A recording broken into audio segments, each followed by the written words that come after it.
Okay, we are live. Let's see. Let's go to YouTube. I'm just waiting for everyone to join. Let's see. Aha, I see it here as well. There we go. Share. All right. Just waiting for people to come on.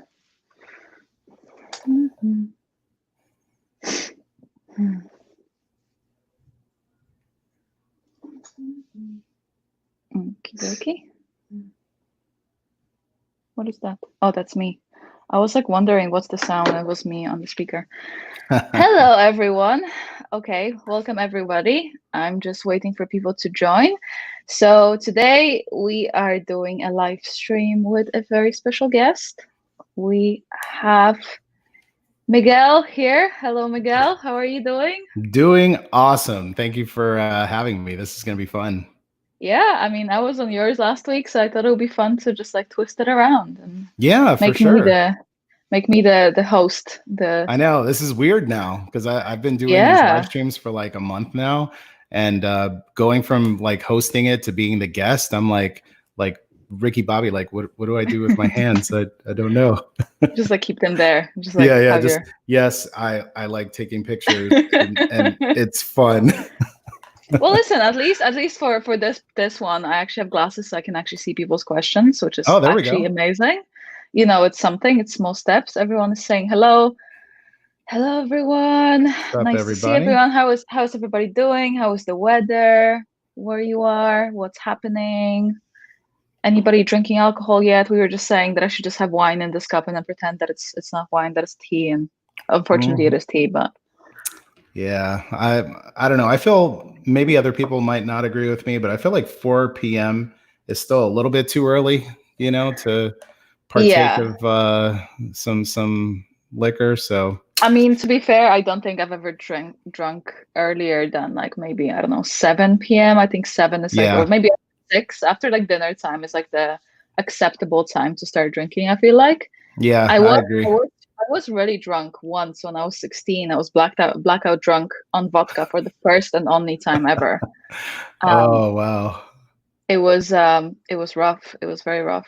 Wow. It was not a good memory, but I survived. I lived to tell the tale, so it's very good. I had one time I was on a flight. I was one of my very first times doing a first class flight, and it was like I think a 7:30 flight.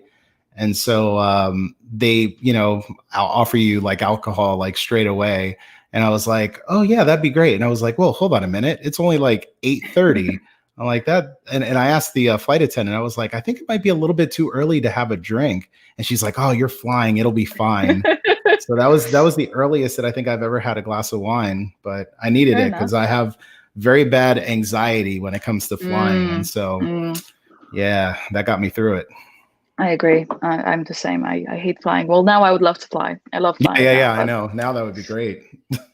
That's very true. Candy said airport rules mean you can have booze for breakfast. See? That's what they told me too. That's what people say now. It's just quarantine rules is airport rules. So basically you can drink all day. However, I think if my friends started drinking at 9 a.m., I'll be severely concerned for their well-being. I'll be like, are you okay? Do you need to speak to someone? Yeah, because like what happens once this is all over and you just get like that becomes your new norm, you know? Do you know, that's the thing. Like I've been drinking a glass of wine or two, like maybe not every night, but every second night. And I've been like making sure that it's not every night because I'm like, okay, like I never used to drink before that or not that much. And now like having the glass or two of wine a night is I'm like, yeah, what happens when it finishes? And it's just like, yeah, how are you supposed to get work done in the evening if you're, that's what I'm saying. Okay, well, let's I just want to introduce you first. So Miguel here is an amazing photographer and a YouTuber as well. So it happens. I just want to show your website first, if that's okay. Yeah, absolutely. So here's Miguel's website. Yay, it's working. It's crazy. I actually haven't seen half of your work that's on here. Really? Yeah. Yeah, because I've only seen your Instagram and like I haven't seen half of it. I'm like, there's so many pretty photos. I'm just like, why Why are they not like on your Instagram? What's happening? I post different stuff on my website versus. I see that. Yeah, because I feel like the audience that might come to my Instagram versus my website might be different. So yeah. Yeah. So okay, so we got this. Let's get back to I'm here. Okay. Yeah, so you shoot mostly flash, right? Yeah, I would say probably 85% of what I do these days is with off-camera flash. I started photography a little bit different than some people. Most people shoot available light for as long as humanly possible, and then eventually like get flashes. I started my photography business in Orlando, Florida.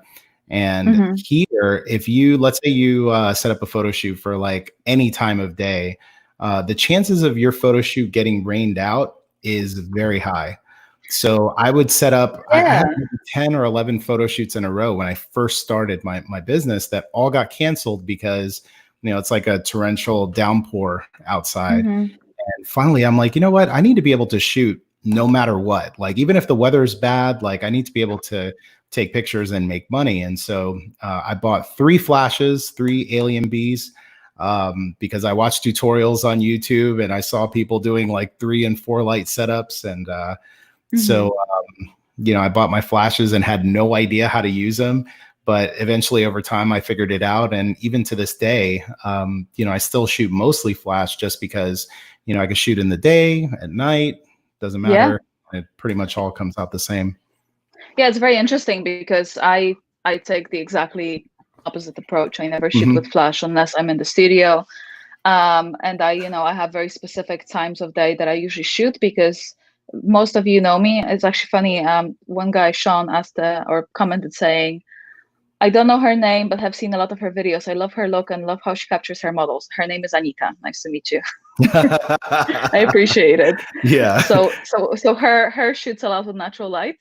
I shoot a lot in Bali because that's where I mainly kind of reside. Well, not anymore, not at the moment. I'm in Ireland, but usually most of my work is based in Bali. So I kind of I know my light pretty well at this point. I know what time the lights sets and goes up, and usually it depends on the season. Like if it's rainy season in Bali, like it was the last few months, the afternoons are usually pretty bad for light because it usually just gets like torrential rain the entire time, which is not ideal. So I usually just go very early in the morning, and when I mean very early in the morning, I mean like 6 a.m. because that's when the light is the best. And by like 9, first, the light is super harsh. Second, it's really high in the sky, so you get panda eyes. And 3, you just sweat like a pig and you just want to die instead of shooting. So and you get like just like Orlando. Yeah. Actually, my friend, makeup artist, she's from Orlando as well, and it's kind of the same for her as well. It's just like she was showing me like the hurricane season and all this stuff. It's crazy. So I completely understand where you're coming from. I did actually just release a video very recently about shooting flash at the beach, and I think it was like very interesting experience for me because, as I said, it was the first time for me ever doing something like that. So it was definitely a challenge, and I think we spoke about it on your live as well. It was just such a big piece of equipment because I had like this huge softbox and the light itself, it wasn't like a small portable head, it was like a full like flash head, and the softbox was like probably like, I don't know, 5 feet or 6 feet. It was huge, it was massive, it was ridiculous. Beautiful light though, beautiful. It was beautiful. Do you know what, it was beautiful. I do wish I had something more like a beauty dish to kind of imitate the light a bit more, so like an actual like natural light, but it it worked, it was fine. Okay, let's see. Somebody asked you, Miguel, are you still shooting in New York? I took a shot the other day at the High Line and it was dope that nobody was there. LOL. Yeah. I moved a couple months ago to Orlando, Florida. So unfortunately, now I'm just making my trips every other month is the plan once things open back up. To come up to the New York and New Jersey area, work for a week, and then come back home. But yeah, I've shot at Highline many times. It's a very cool place to shoot. But New York is not hurting for any great locations to shoot. Like Highline is wonderful. There's just a lot of just great places all throughout Manhattan and Brooklyn. And now, you know, so long as you don't get in trouble for being out and about, I mean, you pretty much have free reign to go where you want to go and shoot. It's crazy. I was actually going to go to New York and Miami next month. I was going to go for the first time. I was in LA same time as you were last year. And then, I was going to go to New York and then Miami afterwards for the first time because my friend was doing a retreat and I was going to shoot it. It wasn't in New York. It was in St. Lucia. So I was going to go to New York beforehand, then fly to St. Lucia and then back to Miami and stay for the swim week. But now obviously everything is tits up and nothing is happening. So game over. I was definitely not going to any of those places, which is a bummer. Yeah, well, hopefully soon. I mean, there's still pretty good weather to be had this year, so you know, it may be for the better. I'm losing hope, but okay.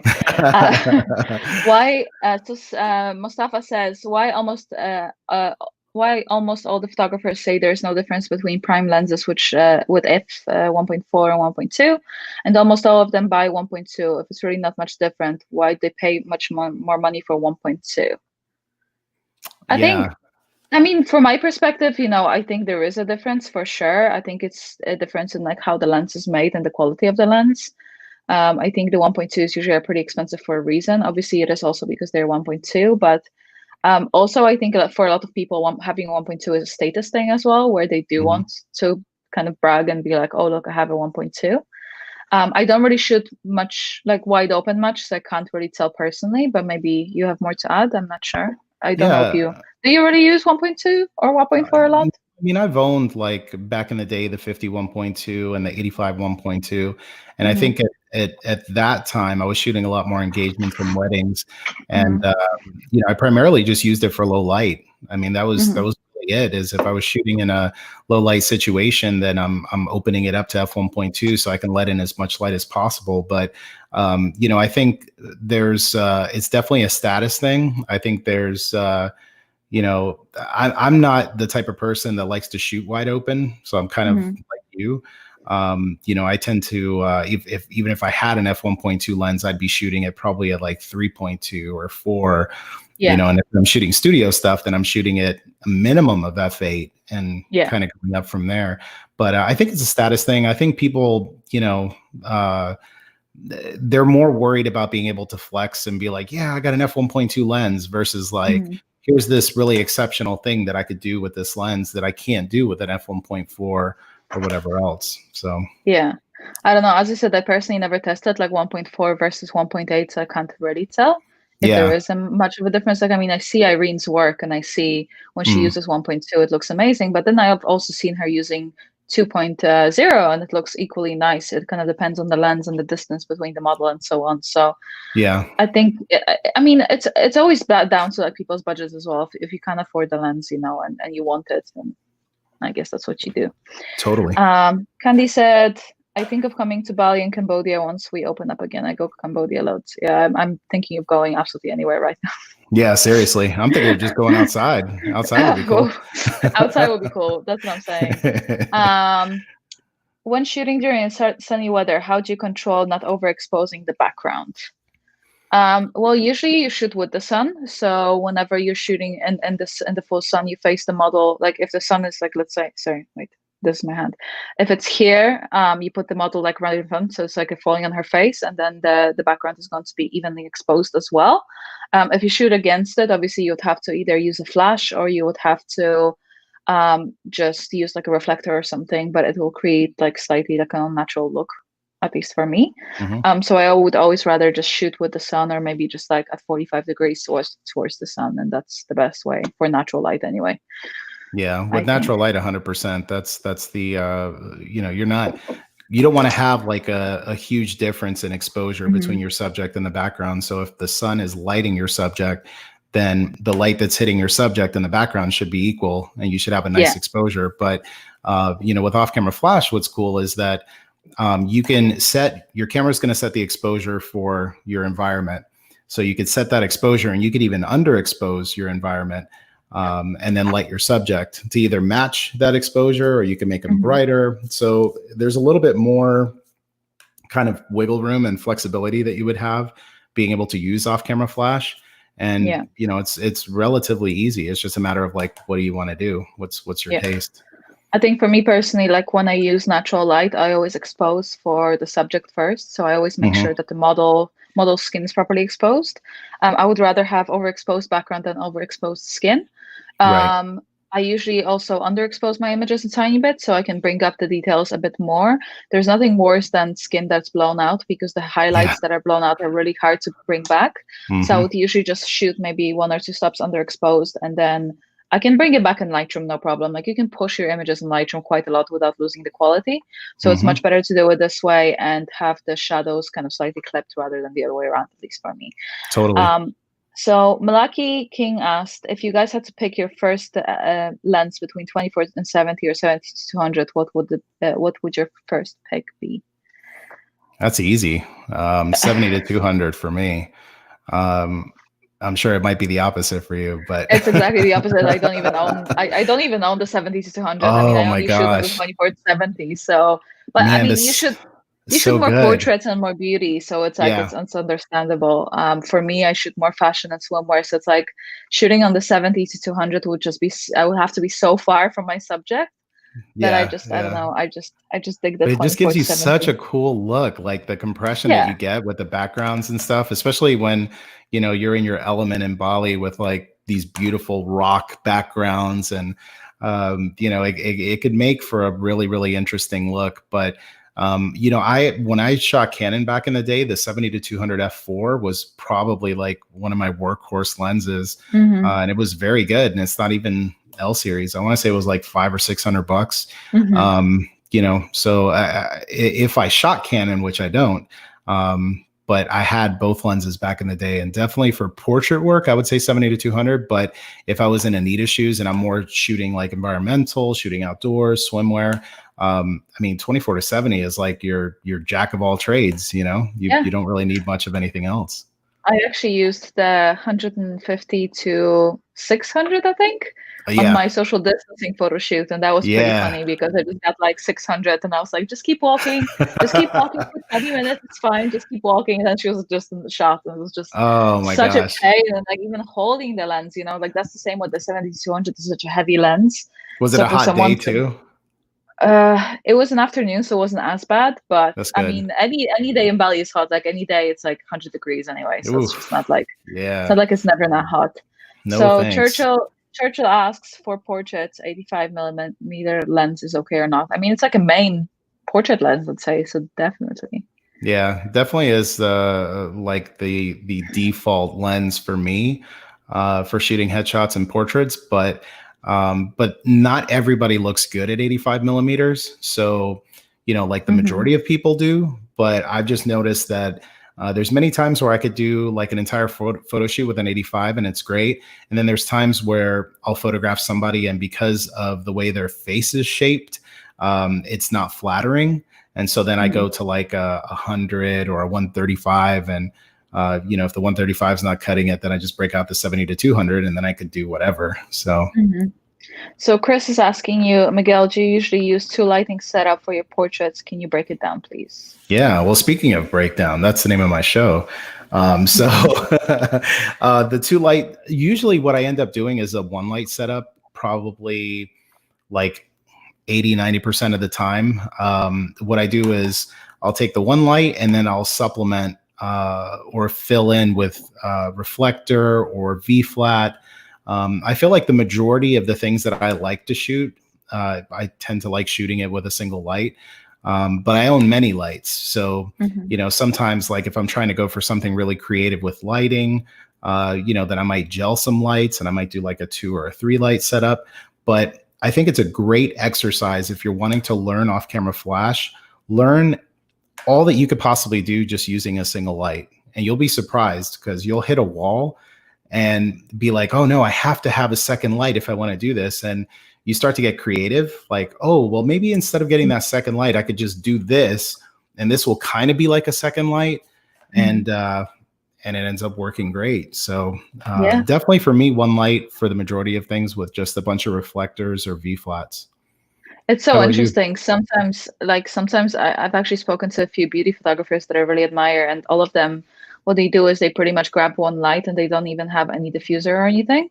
They just face it against the wall and they just bounce it back from the wall back to the subject, and just creates this kind of like almost like a window light setup. Yes. And it looks so beautiful. So sometimes it's just, like when I was doing shoots, I would usually use a one light setup, usually just a big umbrella in front of the model. So if you see some of my beauty shots, I think I even have like beauty videos on my channel still about my beauty setups. And it's always been like one light setup. It's the simplest thing. The clamshell setup is always very nice for beauty as well, because you have a bit of reflection from the bottom, either from like a second light or just a reflector.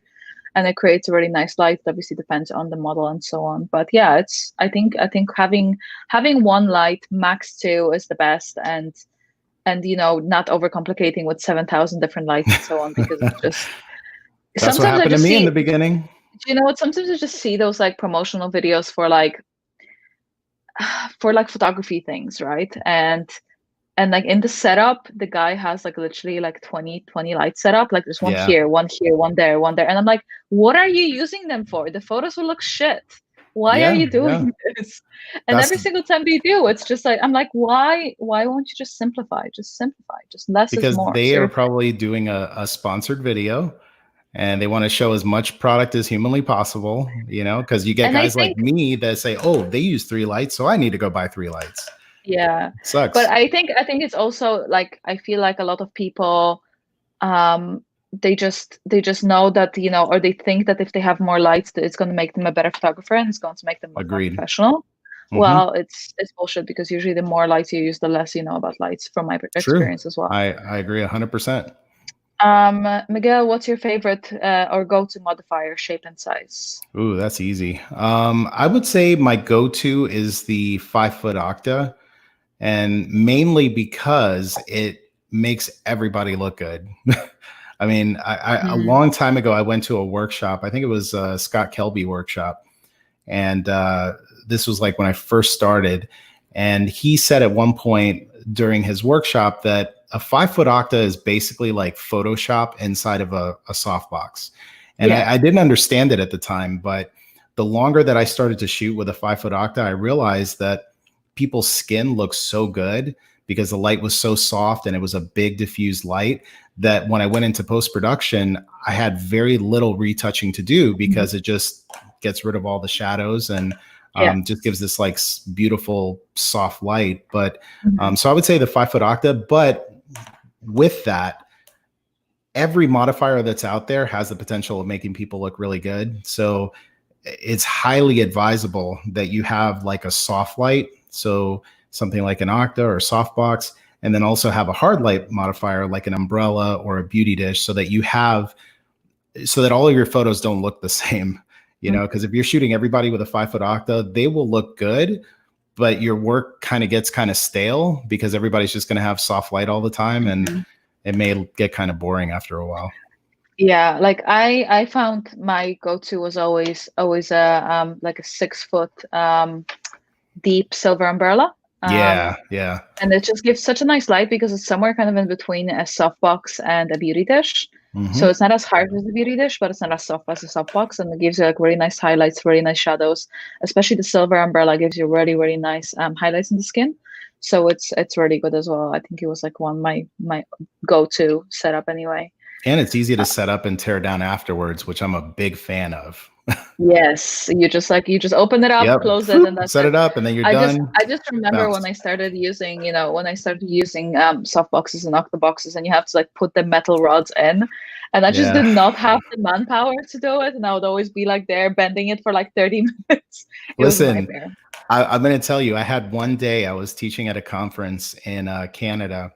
And so, like you were saying, like sometimes when you're trying to put the rods into the speed ring, it could be kind of tough. And so I put it together and I put it in the wrong hole. So I started to like back the rod out. And when it backed out, it basically hit me right in the center, like right here in my hand. My entire hand went numb. Like I could not feel my hand. It just like hit a nerve. And I was just like, thank goodness no one is standing here right now, that it wasn't like, a lecture or something like that, because I was like, I needed a minute.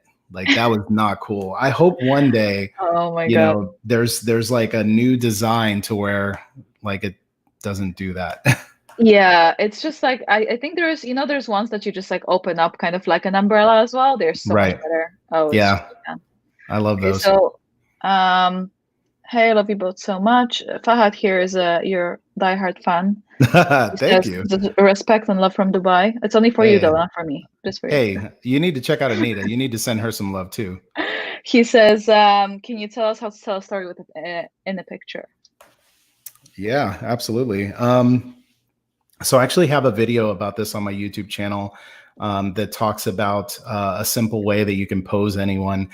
And so the kind of secret, if you want to call it that, is that I get people to play characters when I take their pictures.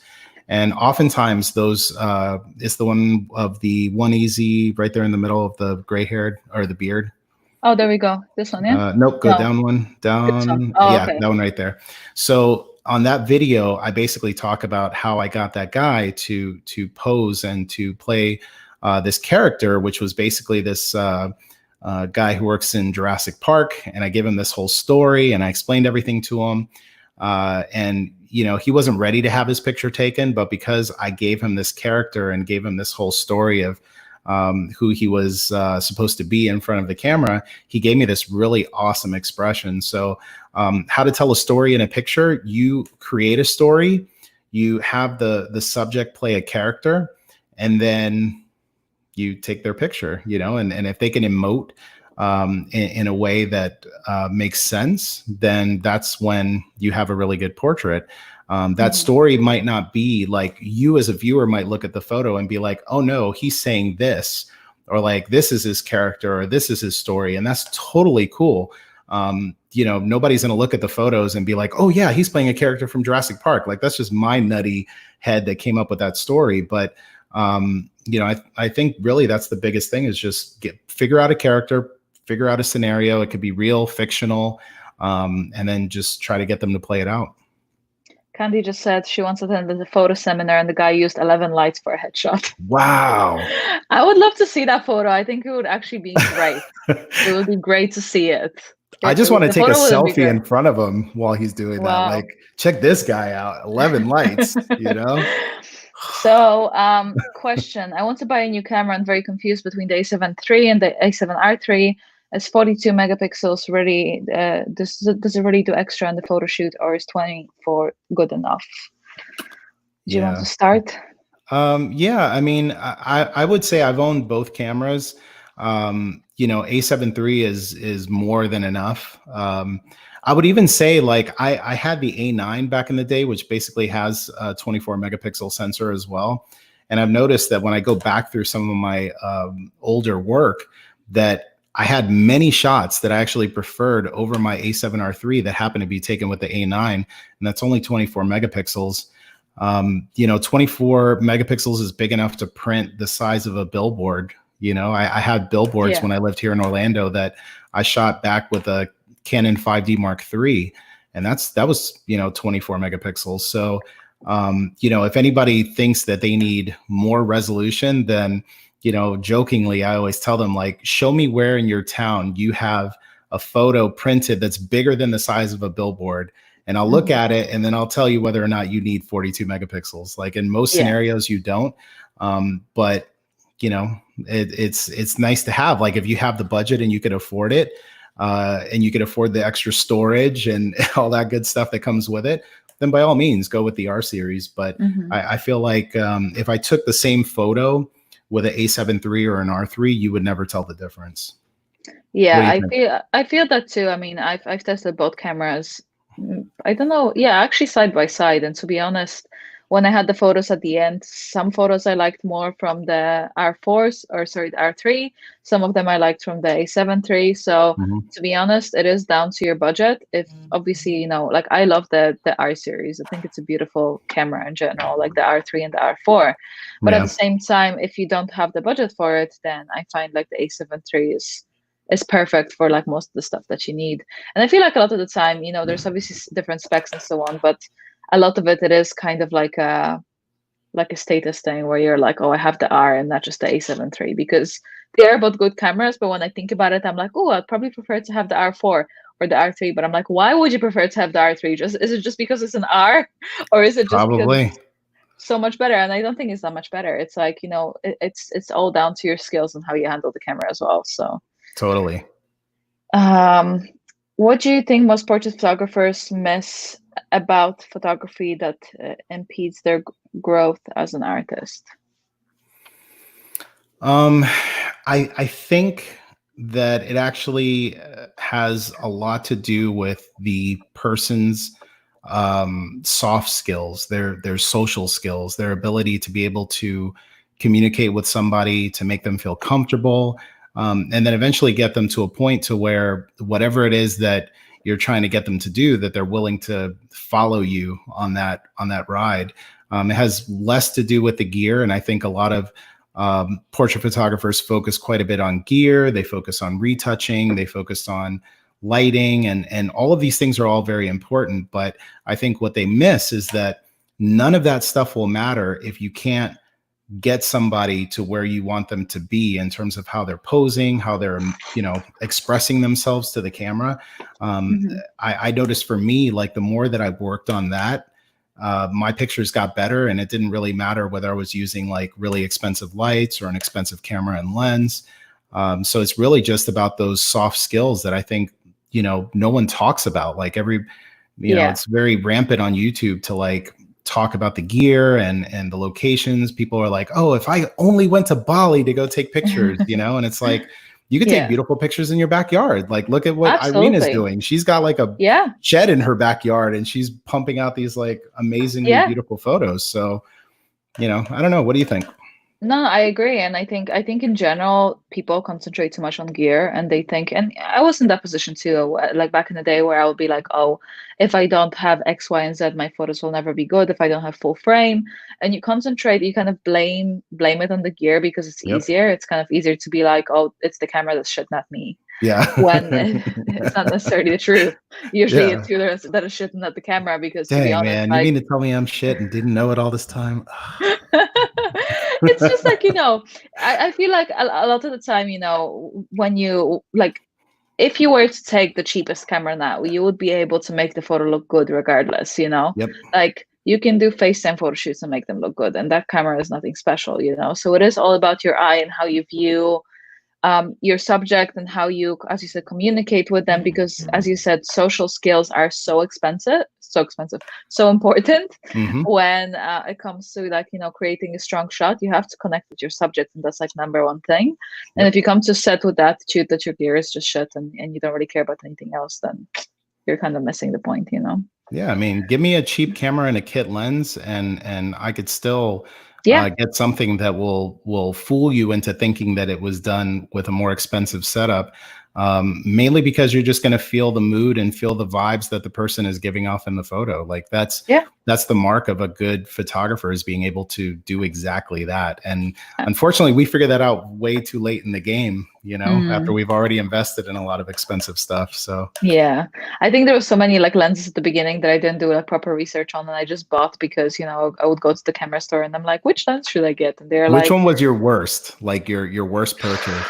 I feel like I think I got like a Sigma once, and it was like one of the longer lenses. It was probably like, I don't know if it was a 70-200. It was something along those lines, but it was like f4 or f5.6 or something. Oh, geez. It was just like cheap.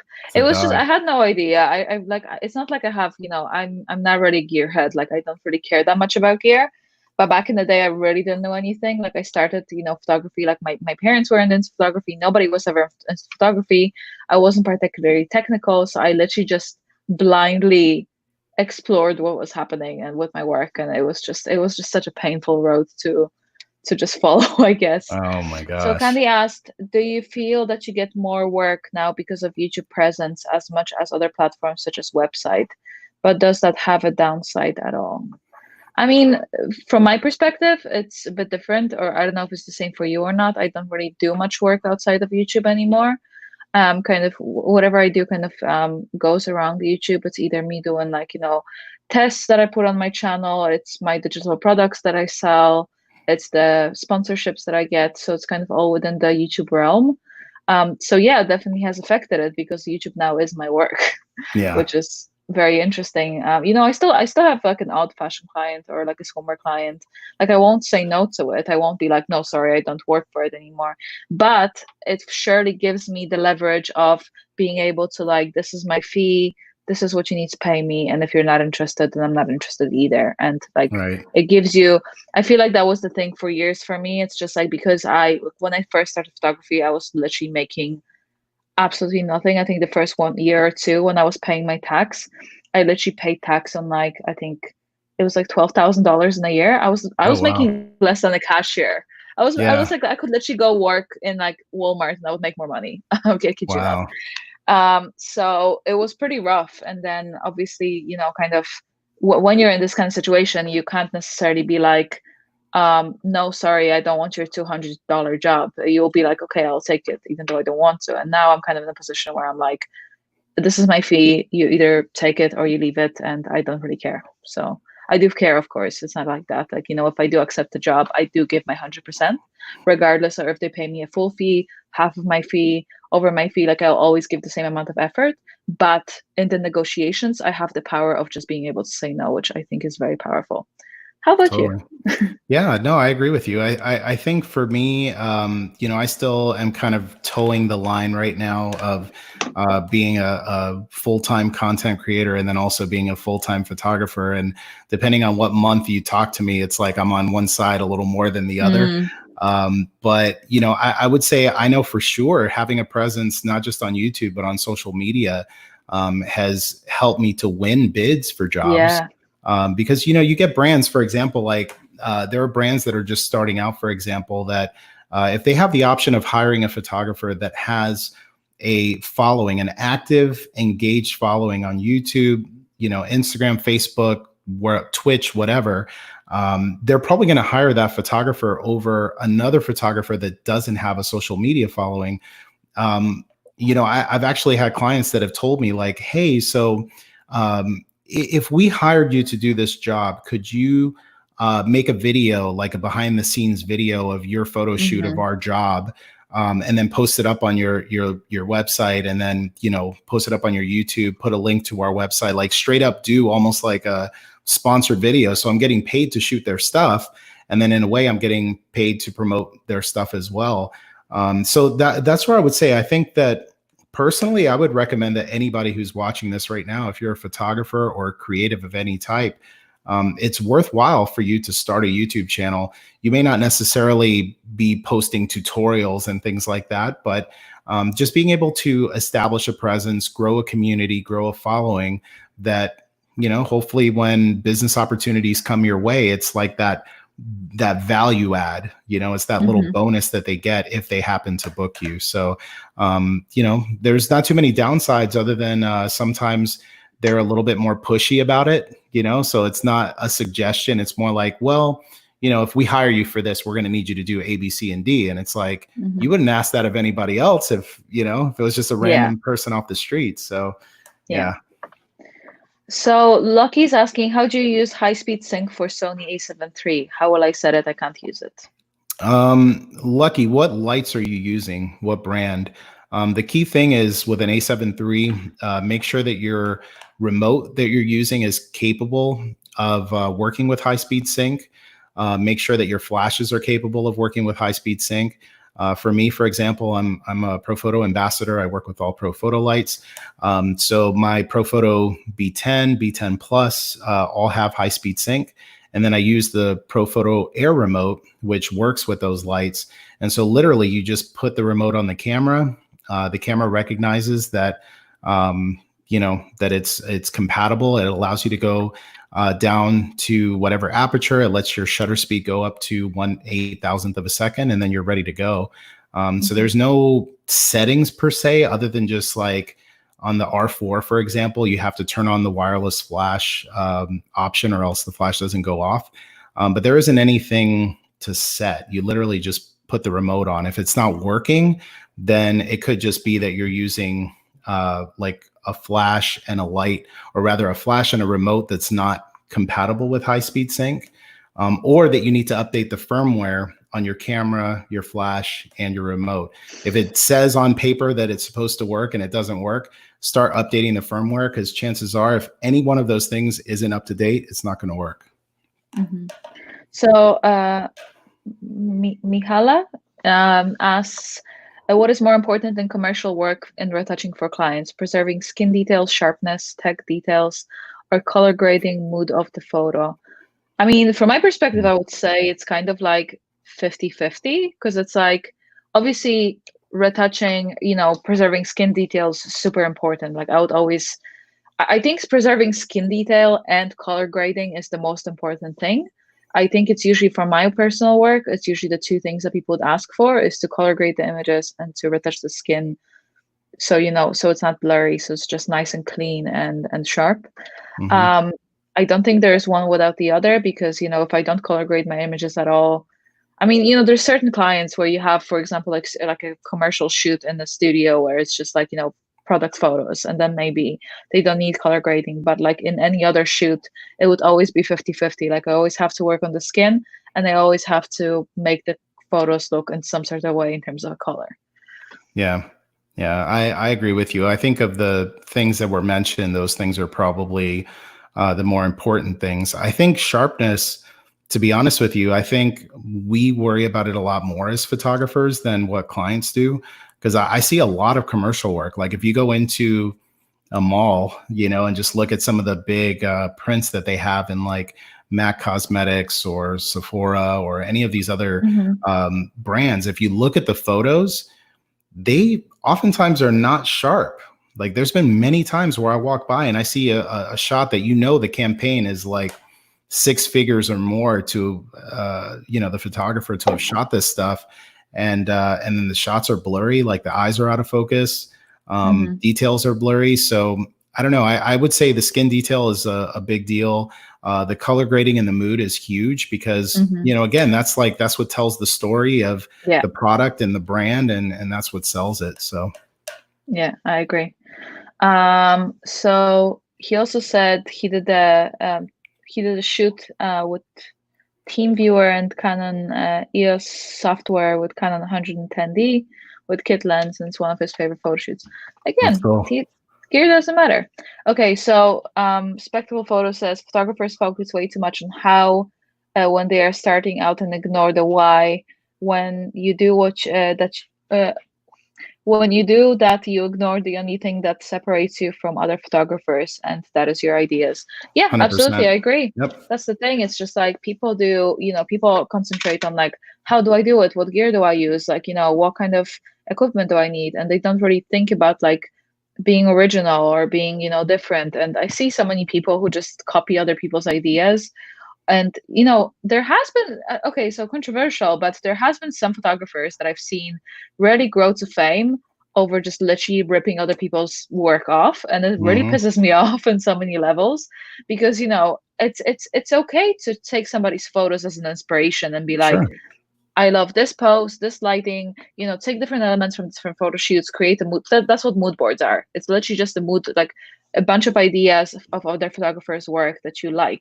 But you still have to make it your own. You don't just take the exact pose, the exact lighting, the exact styling, and you just recreate it. It doesn't work like that. It's like, unless it's a freaking art project that you're doing, let me recreate all your favorite photos. Then true. You have to find your own style. And I get it's challenging, but it's like we all go through it.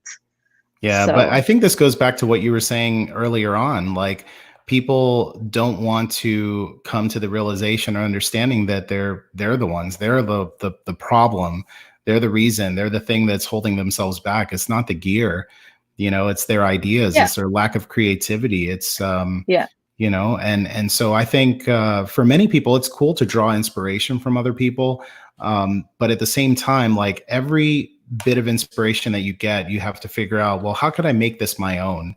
What could I do that makes it a little bit different? And sometimes it doesn't even have to be that much. It could be a different color background. It could be a different ethnicity of model. It could be different color clothing. Like, there's so many ways to draw inspiration, but not straight up copy somebody. And I agree. I've seen that quite a bit. And it's it just shows that lack of creativity that they have.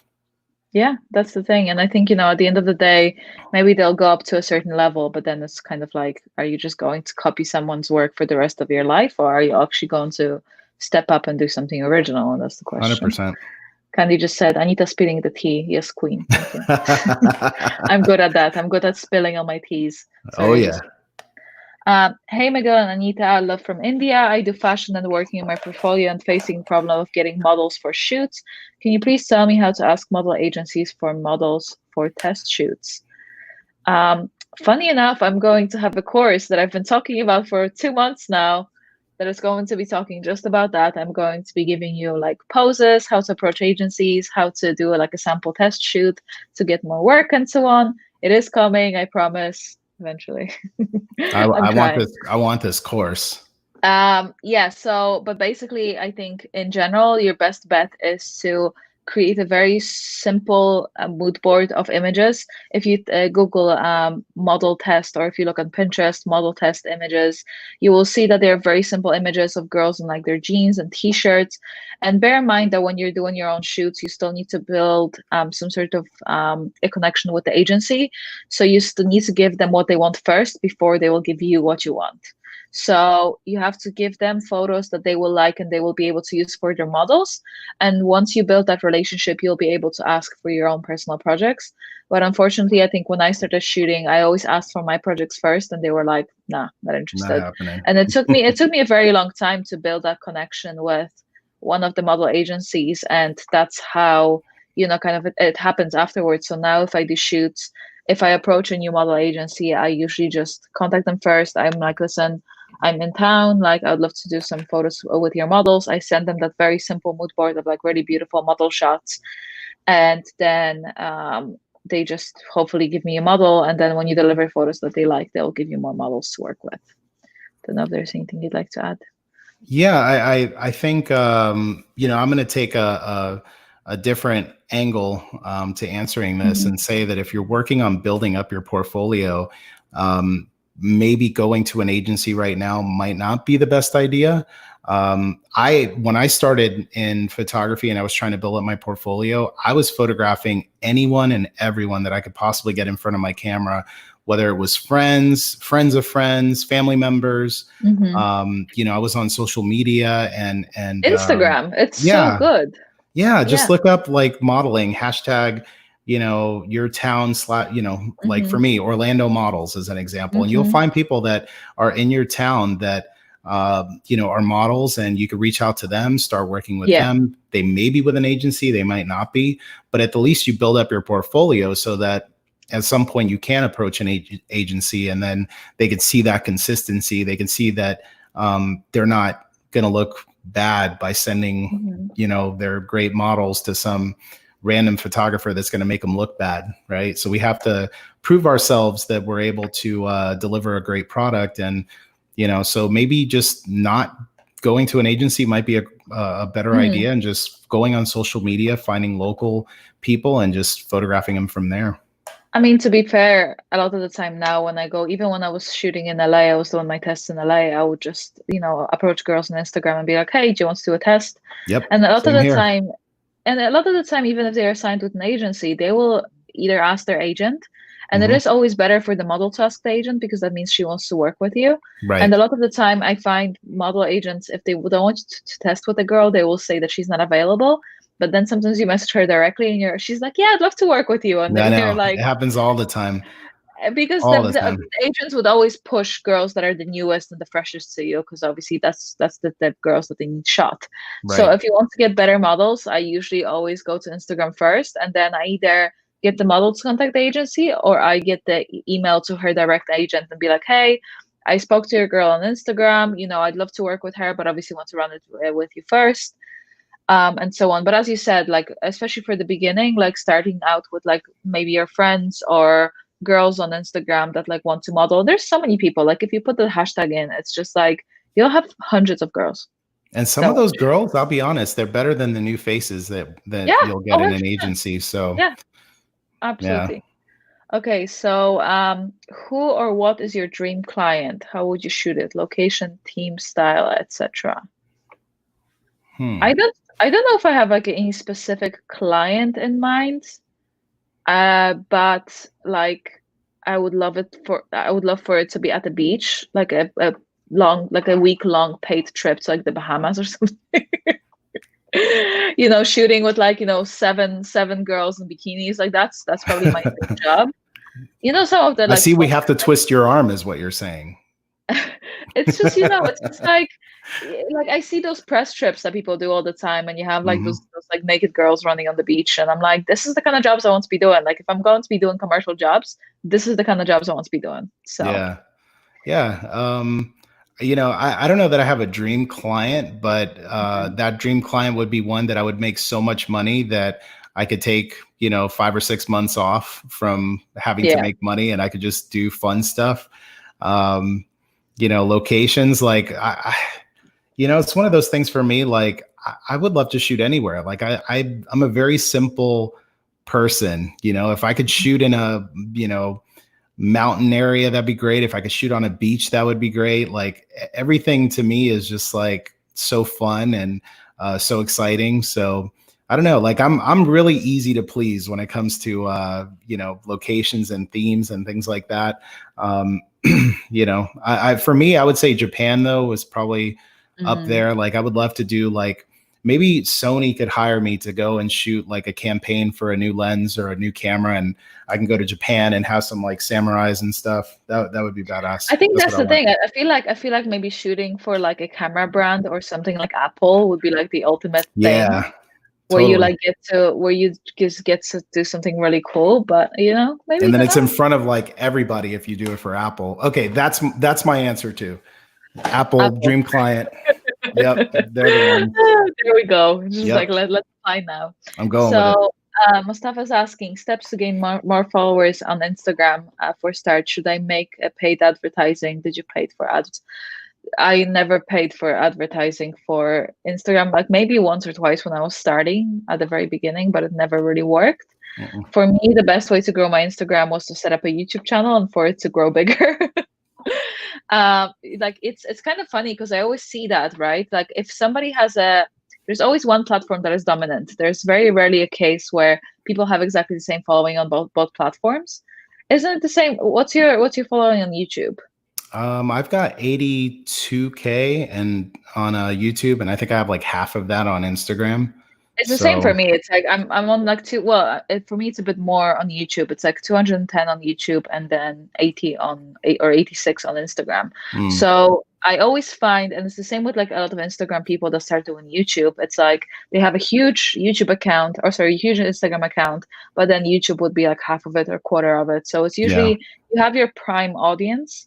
So for us, our prime audience is YouTube, and then you get people that would like be like, oh, I follow her on YouTube, I might as well follow her on Instagram.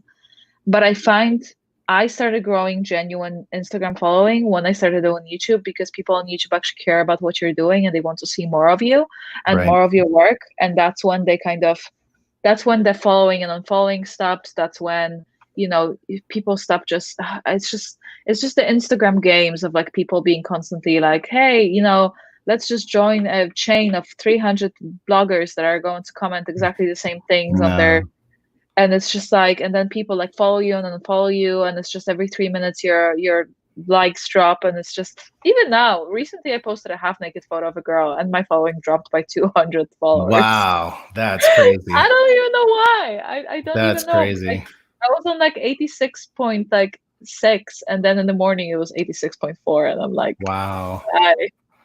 Maybe they just couldn't handle the rigidity. I mean, maybe they just couldn't handle the boobs. I mean, it's fine. It happens. Okay. It happens. It's probably they were scrolling and they were next to their girlfriend or spouse or something, and they're like, oh man, unfollow. No, I don't follow her. No. I have no idea what this girl is. Yeah, I had no idea. I thought she did something different. So how about you? What do you think about like how is the best way to grow your following? So for me, like it's been slow going for me on Instagram. Like YouTube, definitely I've been able to grow a lot faster. Yeah. With Instagram, I think the things that have helped me to, when I've had those periods of time where I've grown a little more than others, has just been posting every day. Yes. And so as an example, like I run my Instagram and then I also run Sony Portraits. And so we grew Sony Portraits from 0 to, I think we're at 111,000 on Instagram. And the way that we did it was literally posting every single day. We had a period of time where we did 3 to 4 posts a day for about a year. And that got us to about 75, 80K. And then now it's like we post sporadically every so often, and it's at 111. So same thing when I was on my Instagram trying to grow it, posting at least once a day. I had a period of time where I would post morning and night, Monday through Friday, and then do like one on Saturday, one on Sunday. But using your hashtags, making sure that you reply to every single comment that you get on your photos is big. Those are the things. I wouldn't pay for advertising because all that's going to do is it creates like a new post. And it's weird because like I did it once or twice to see how it would work. And so they'll make it its own separate post that doesn't show up on your feed. And so you'll see this picture has like 20, 30,000 likes based on how much it is that you paid. But that same photo on your timeline or on your feed is at like 2 or 3. It's crazy. I feel like, I don't know if it's true or not, but I always had this kind of feeling that once they smell blood, once you start paying, they throttle you because they will know that you'll pay for it. So it's like once you start paying, that's it's like why a drug dealer.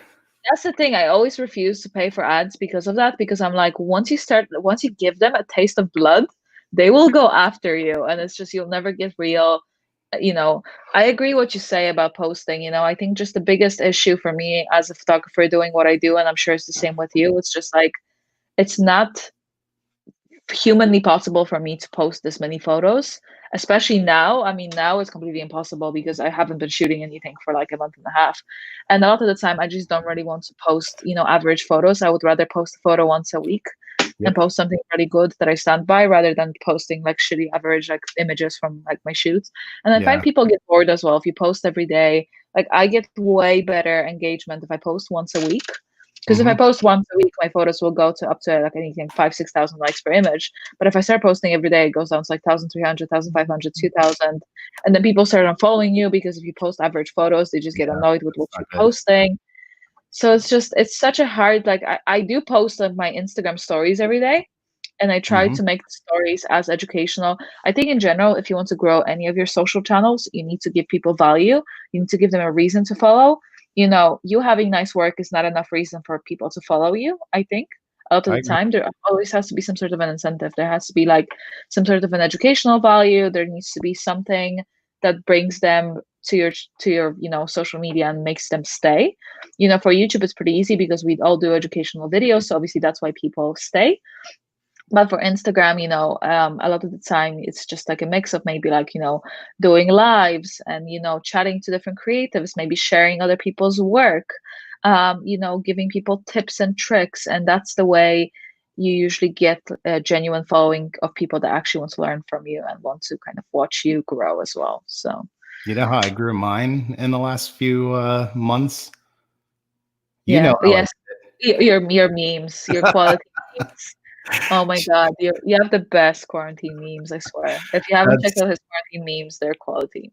I literally stopped posting. I just started posting again every day, but I went for like a month and a half where I didn't post a photo. But what I did was just start posting quarantine memes and like coronavirus memes. And somehow or another, like my following continued to grow, even though I wasn't posting anything. So but that's the thing. It's just because you provide some sort of a value. It might be education, it might be memes, but it's like you're providing something for your followers. You're not just this dead pixel. Because from my perspective, when I follow people, I follow very little people, and I do it very intentionally because I spend so much time on social media. My whole life is consumed by social media. So when I spend that time, I want to make sure that I really spend the time on people that I actually genuinely like and care for. So I would follow very little, people. I think I'm on like 200 or something. And even that is a lot. I would still unfollow some, but then some people are just kind of awkward because you kind of know them and you don't want to be like, oh, hey. If I run into them on the street, I'll be like, yeah, sorry, I unfollowed you. I've done that before, and it's really freaking embarrassing. And I was like, what, I'll just mute you instead. Yeah. Because like some people you just know in real life, you're like, I can't really do this. But regardless, it's like I have a lot of stories muted. I have a lot of post muted if I can't unfollow someone for whatever reason. But in general, like I would maybe see, I don't know, 30, 40 people on my timeline consistently. And if I see someone that I don't really like anymore, I'll either unfollow them or, as I said, mute them. Because I just want to be very intentional with how I spend my time on my social media, because I spend so much time. Right now, my phone like pops up, with like, I think that the screen time notifications should be switched off right now. Like nobody. Yeah, it's not good. It's not gonna feel good. I do not need to see that I've been spending 11 hours on my phone. Yeah, it's not helpful. It was like 10 hours, 30 minutes. And I'm like, just go away. What am I supposed to do? Like, I know I'm a junkie. Just leave me alone.